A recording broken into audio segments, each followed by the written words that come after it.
Thank you all for joining us this morning. This is our fourth or fifth Chamber Classroom Series session. So today we're doing PR for small businesses with Cherise Jervis Hill, obviously, who you all know, and is the owner and founder of Events to Remember. PR to Remember has won a number of accolades in Westchester and New York State. I know also just recently awarded the New York State WMBE uh, a certification.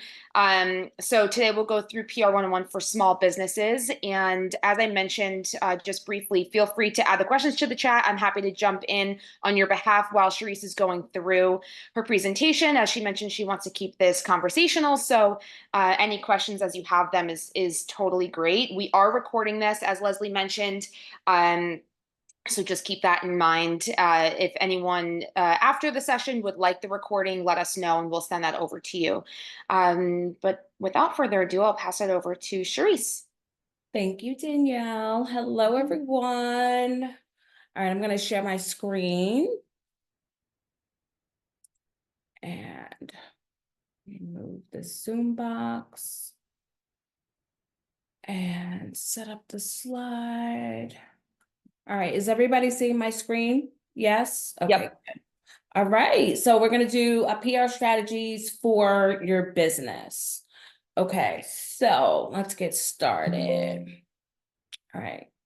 Sorry, I gotta move these boxes. You know, when you share your screen and then the Zoom boxes are all over the place.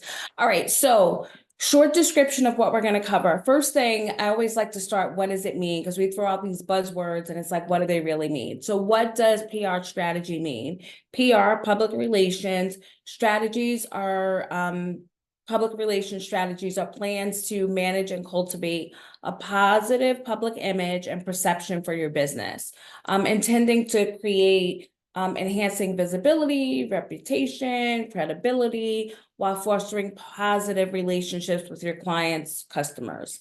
As busy business owners, I know the struggle. I know the struggle is real with us trying to keep everything going. So I'll share some tips that that you can do and that I hope will be helpful for you and won't take up too much of your time.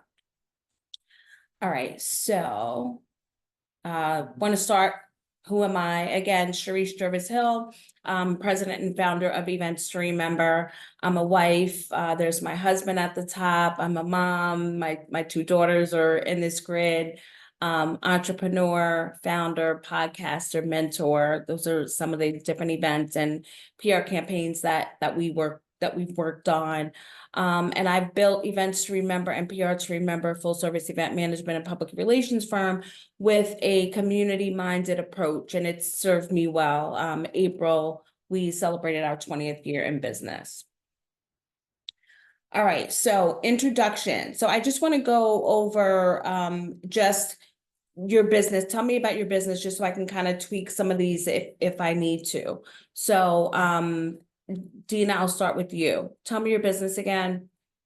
My business, Cherise, I import gourmet foods from Greece, and I sell to grocery stores, supermarkets, etc. directly. I also sell through my website direct to the consumer, and I also sell on Amazon and various distributors. Some online, some remote, and some regional here in the Westchester and northern parts of New York.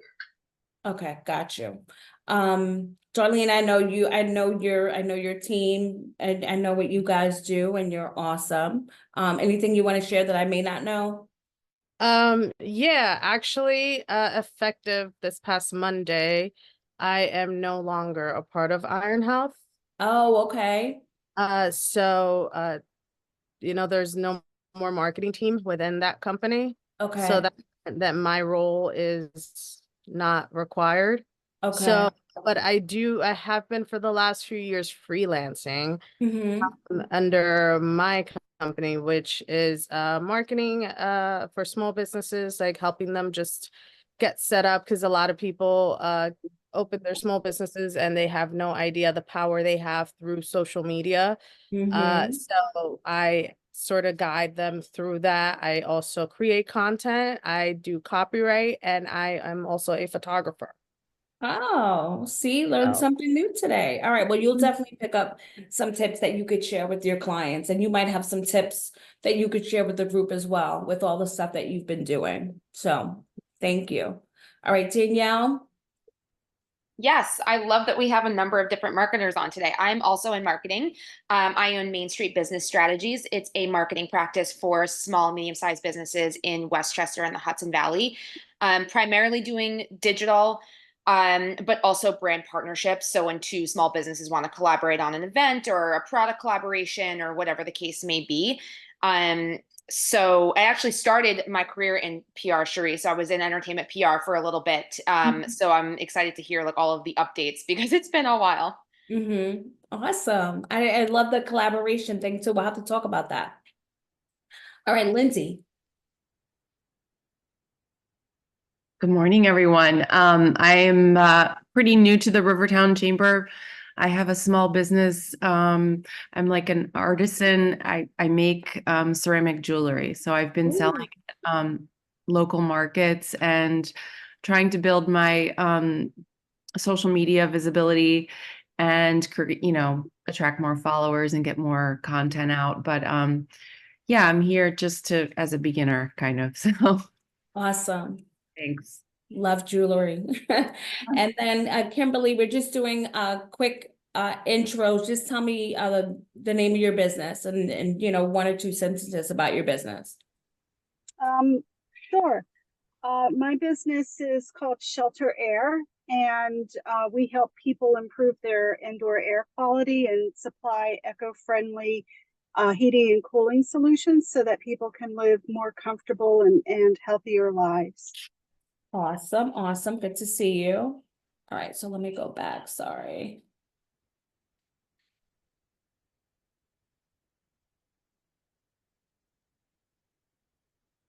Okay. All right. So first tip and strategy, which as busy business owners, there's not that many hours in a day for us. I recommend that you schedule time on your calendar with yourself. How many of you do that already for things like marketing and different things? Like, do you schedule time on your calendar? Okay, so 2 of you. So the other ones, it's really, for me, I'm so busy that I feel like the only way I get things done is like I block out time. So that's the first tip. I think schedule time on your calendar with yourself to kind of tackle some of these things. First thing, understanding and speaking to your audience, right? We all have customers that are different, especially like jewelry, for example. I mean, I'm sure you have different pieces that resonate with different people, but you kind of know your core. I think it's important to kind of know who you're targeting. You have clients, like for us, we have, we have individual client, kind of a one-on-one who may come for like invitations or who may want just like a press release. So that's kind of a one-off, but we know who our core clients are. We know who we really are targeting and the outreach that we're doing. So I think that's really important first thing.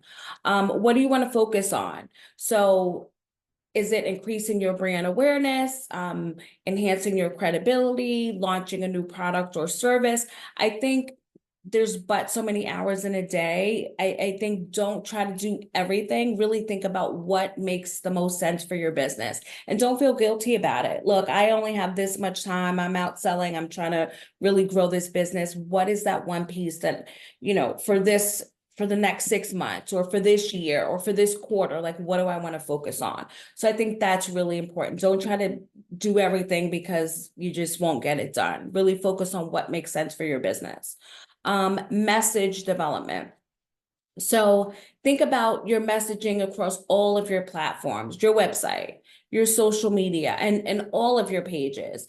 I'm not saying you need to be everywhere, but let's say if you're just doing Instagram and LinkedIn, make sure that your messaging aligns. You ever go to a company page, and it's like you see their Facebook and it says one thing, and then you go to their Instagram, and then just about that company is totally different. Websites are different. It's just a mismatch. So make sure that you're taking time to make sure that your messaging make sense across all of your platforms. Your marketing material, what does it say or what does it not say about your company? So schedule some time and just really look over your social, your website. Even the website could be a daunting task, but it's important to really go through and see what you're putting out into the community. Any questions here? Okay. All right, so social media, one of my favorites. You can choose, and I'm amazed at this stage in the game where you have people that say, oh, I don't want to do social, I don't like social. You could choose not to join the party, but the party will go on without you. So really, I recommend that you get social, and you don't need to post, like, don't feel the pressure of like, I have to post something like every day. You could do it a few times a week, but you really need to post something. I think when people come to your page, and nowadays people are going to like your Instagram or your Facebook before they're even going to your website in some cases, especially the younger shoppers, the younger clients. They may not even go to your website. They'll go to your socials first. So if they go to your socials and you haven't posted anything for like, 3 months or 6 months or 3 years, I just saw this the other day. Someone hadn't posted in like ages. So I just think that's, it says a lot about your business. It seems like you're not keeping up. It seems like you're not, active. So definitely make sure that you're posting something. And again, don't feel like you need to be everywhere.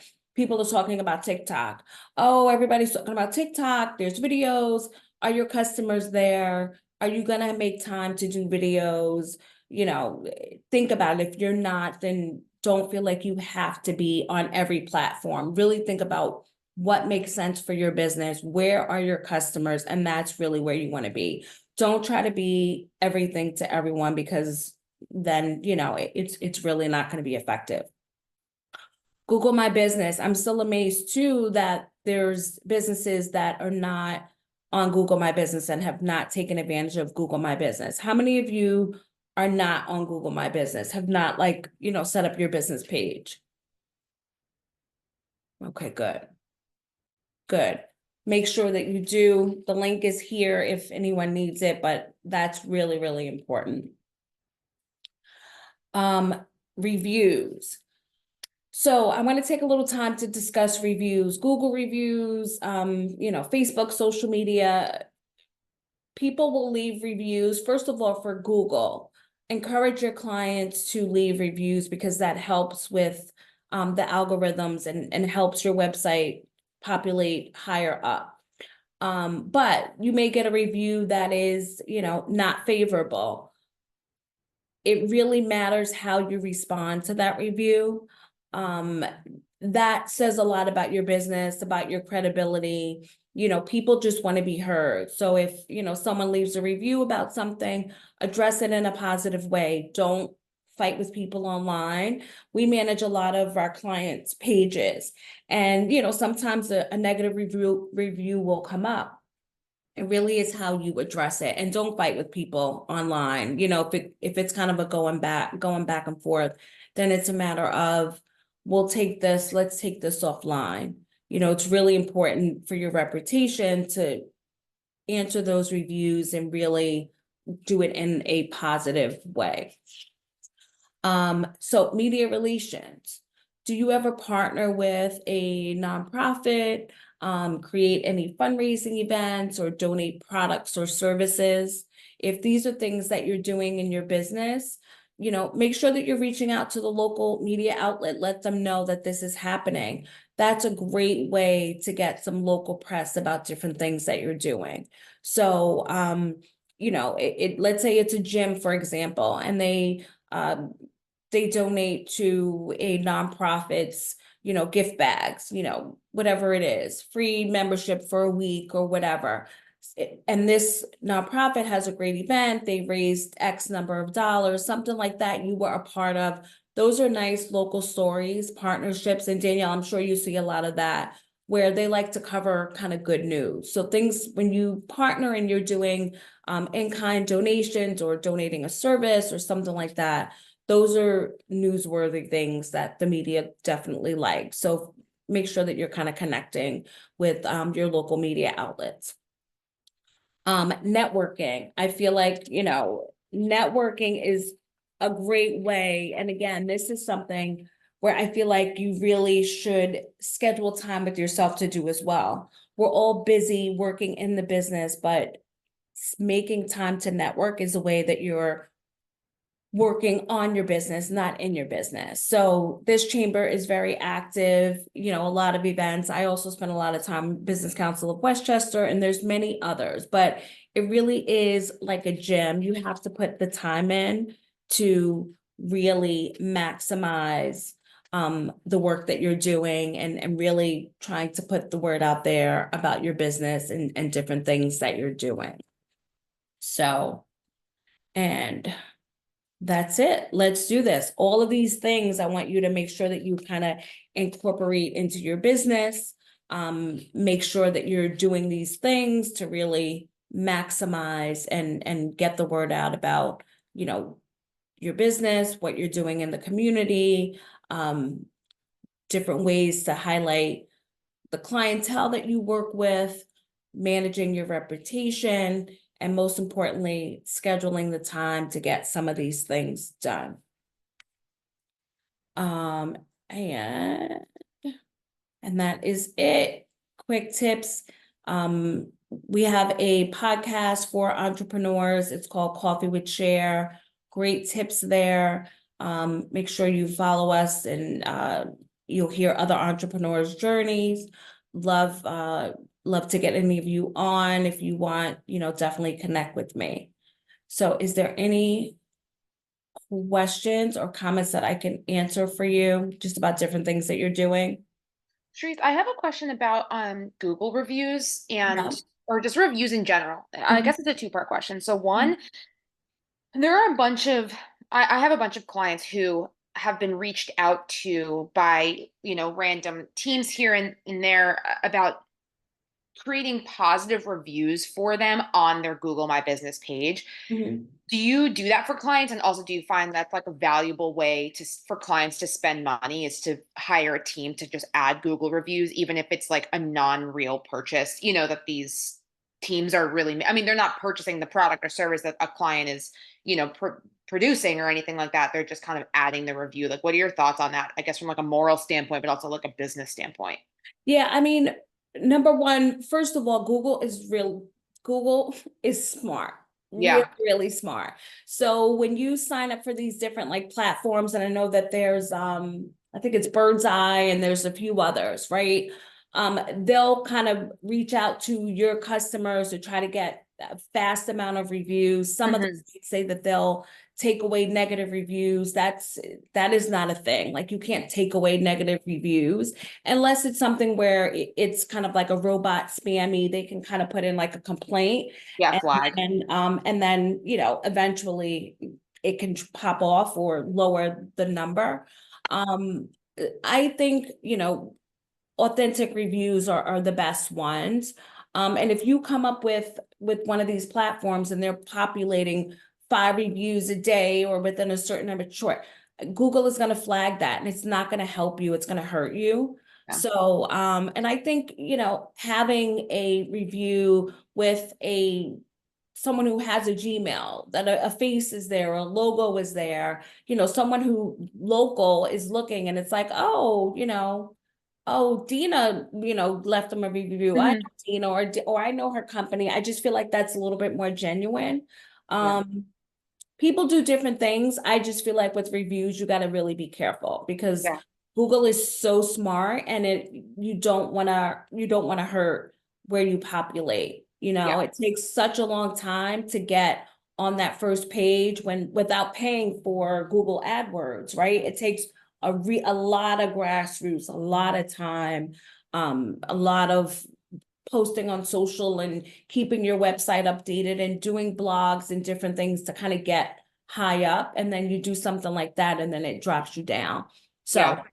And you then know, the second part of that question is I've seen a couple of clients, I'm not clients, rather, small businesses in New York State that have actually spent a lot of their time posting, putting like fake influencers on blast for asking for free product. And so like it's turned into like a PR strategy of their own, right? Where they're kind of just, like I mentioned, like showing how many of these like fake influencers want free product or a free service, and just, kind of catching them in the lie a little bit.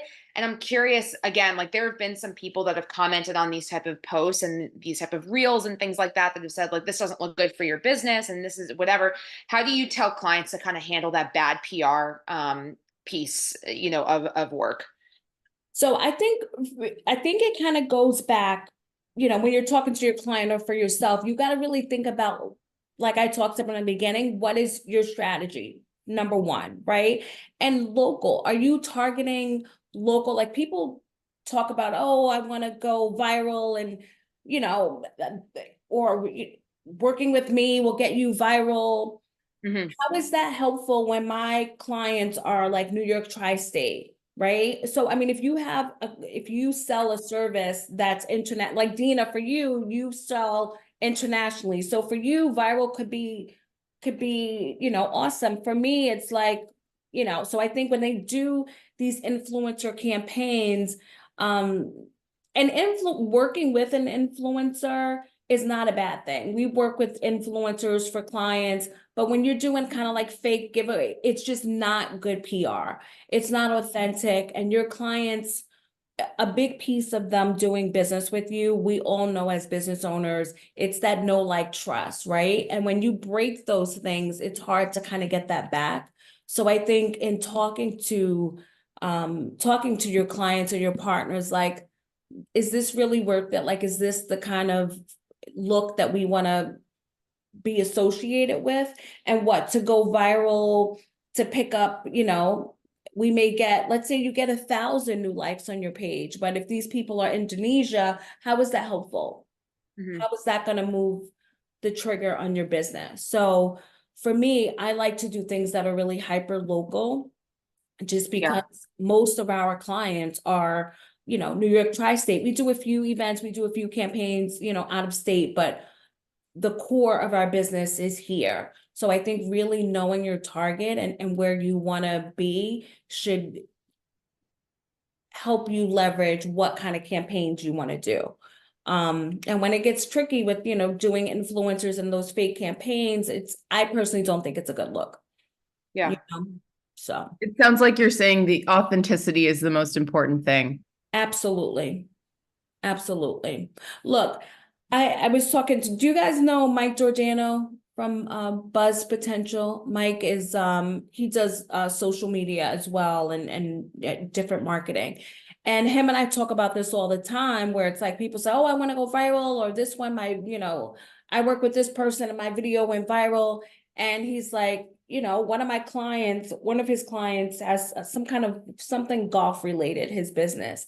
And they did a reel and he said it went viral, and his client was so excited. He thought he was going to get all these sales, and he's like, they were all like India. And so it helped grow his page, but he's like, now I have all these people following me. Like, it's not going to help my business, So I think really having a small group on social, if you have on your Facebook page, I'll just use Facebook for example. If you have Facebook, let's say you have 200 followers, but these, like Lindsay, for example, you have 200 followers on your Facebook, but out of those 200 followers, you have like 75 people that have shopped with you.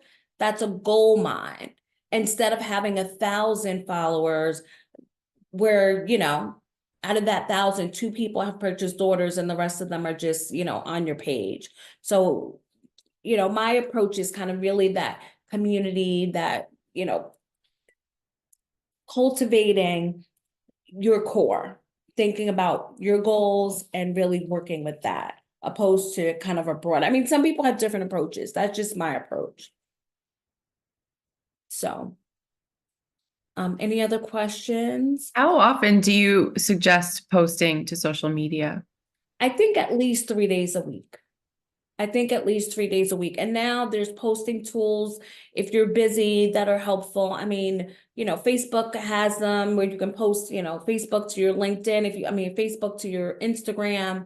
And then for you, you have such visual stuff, jewelry. I mean, I would say for you, maybe a little bit more, just posting a piece and maybe coming up with, fun campaigns, Women's Wednesday or, cute things that you can really focus on. But when you have something visual, I think that makes it a lot easier. So at the very minimum, Lindsay, I would say 3 days a week. Sharice, when it comes to how PR, I guess, has changed from, it being more traditional in the sense of like sending out a ton of pitches and doing the reaching out to journalists and things of that nature versus what it is now, where it does kind of encompass more of like social media presence and stuff like that. Do you still find that like reaching out to or pitching journalists is worthwhile, or do you just kind of have like a mixed media approach to your client work at this point? It definitely, what's funny, right? We still pitch, you still need to pitch, but the journalist landscape is much thinner right now. So that's why you really have to incorporate some of these other things like social and working with influencers and different things, just because the journalists, it's getting slim, number one. Number two, with them getting slim, they're getting slammed with pitches, right? They're getting, I was talking to one reporter and and I get like 100 emails a day. When we're in season, sometimes more than that, maybe like 150. And he was telling me how many emails he gets a day. So it's like, how do you stand out when you're trying to get a story when you have so many pitches coming? So you really, in a way, like I feel like the difference from older PR, and there's still, all of that is still valid, but I think now you have to incorporate other tools to help get your messaging out there, just because it's smaller. It's so many more people trying to tap into these reporters that you kind of have to make your own PR and create some buzz for yourself. Yeah, that's fair. Are there any tips that you have outside of like pitching specifically, maybe if you were hosting an event that you would tell, small business owners, to focus pitching on, right? Like if you were doing like, a launch or a new partnership, or there's certain things that you like, these are worthwhile to pitch for, and these you don't necessarily need to spend your time doing that. Yeah, I think about it. So if it's like, and be specific with it. So let's say you're like a restaurant, right? And you're opening or you're adding a new menu item, or you're doing some kind of special event. Target, since the landscape is so slim, I think target outlets that have like a food journalist or food blogger, like really be specific. Don't just send out like a broad going over to everybody. So I think be specific in that approach. And now too, in addition to just journalists, you can get a ton of buzz by just with the bloggers. You know what I mean? So the bloggers in some way have taken a piece of that pie from the journalists. So I think really being specific about, if let's say it's a nonprofit or a company that targets education or college students or something, then you're really pitching like the educational journal or the educational journalist or bloggers that are kind of in that field. So be specific about what you're sending out there. That's helpful. Yeah. Any other questions? Tell me some of the things that you guys are doing to kind of get the word out about your business.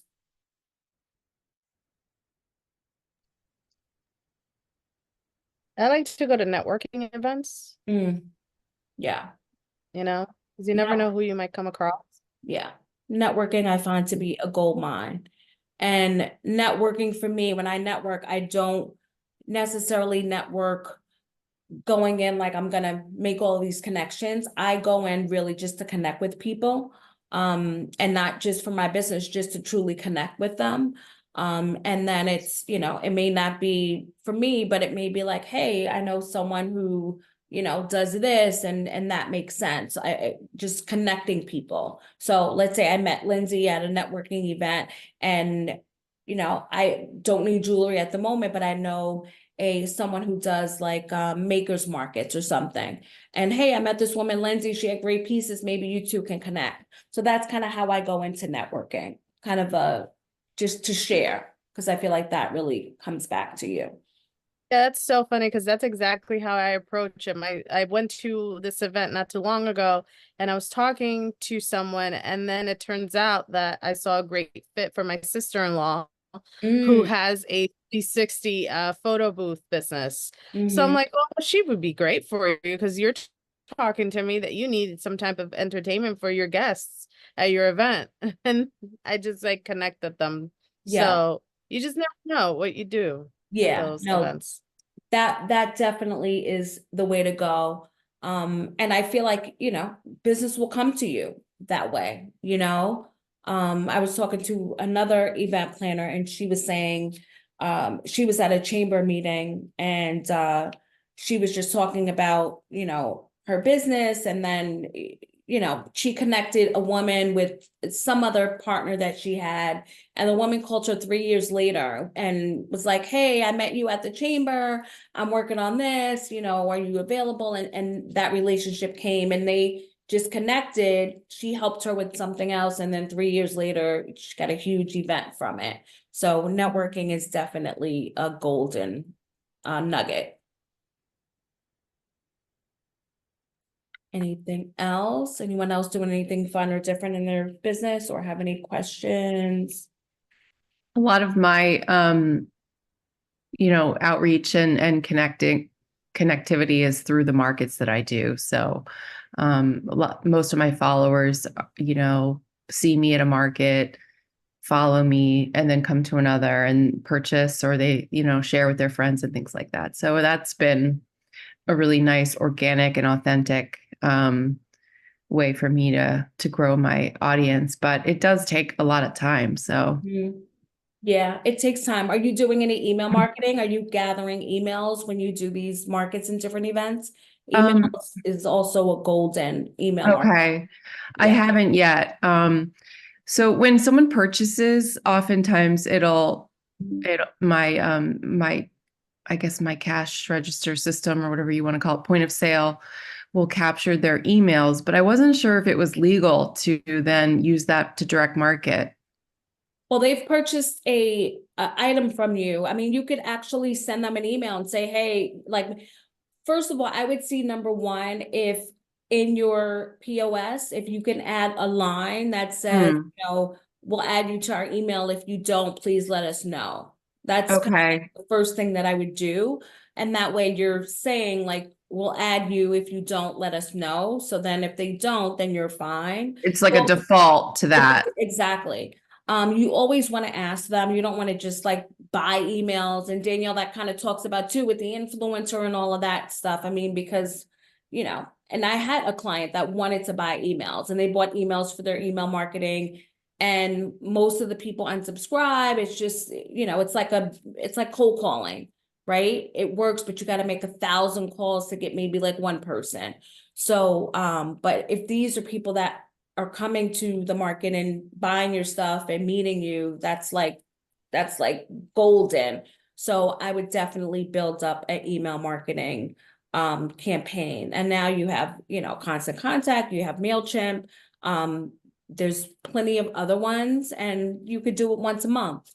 Schedule time on your calendar and do it once a month, the email blast to it's a great way for them to see new products that you're doing, a great way to just kind of stay in touch with your clients. I mean, we'll do an e-blast to promote, like if we're working on a campaign or, or an event that's open to the public. And then when we send out an e-blast, people will reply, hey, Sharice, I was thinking about you. We're having something on this date. Can you help? Or, we're doing a big campaign. We need a press release. Can we connect? So that happens all the time. So email marketing is definitely, if you're not doing it, definitely a tool you want to add to your toolbox. Thanks. You're welcome.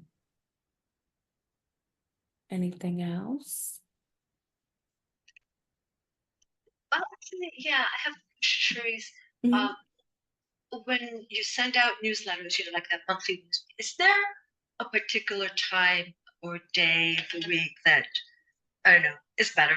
Like, I- I typically do Tuesday, Wednesday, Thursday, just because Monday, I feel like Monday, everybody's coming back, all the emails, same thing Friday.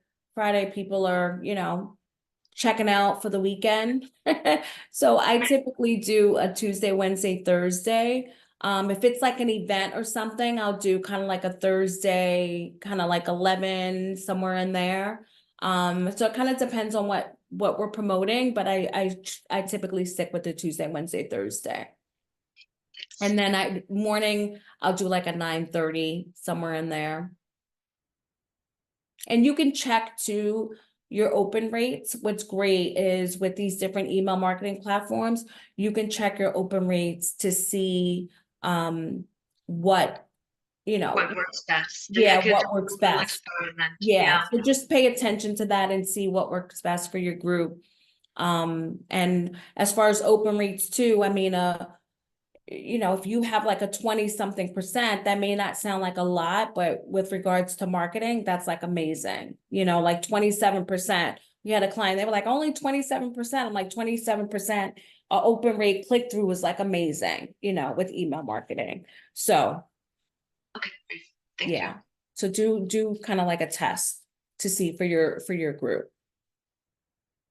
So anything else?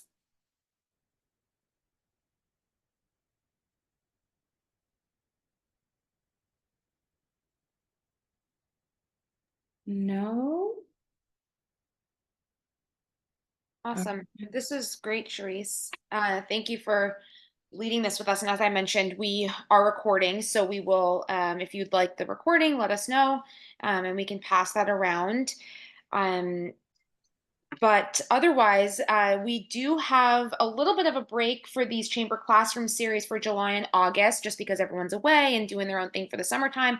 We're back in September for SEO 101. So if you're interested in learning more about SEO for your small business, that'll be on September 27th, I believe, if that's the Friday of that week, at 10 a.m. as well. So keep an eye out for those signups. And then we'll also be hosting our general member meeting next Wednesday at June 12th at 5 p.m. at Davino's. So hopefully we'll see you all there as well. But any other final thoughts before we hop off? This was great. Thank you. Thanks a lot, Sharice. Thank you so much. It was nice to see all of you. Yeah. Same Nice to see you here. too. Have a great weekend, everybody. You Thank too. you. Bye. Bye. Bye. Thanks. Bye.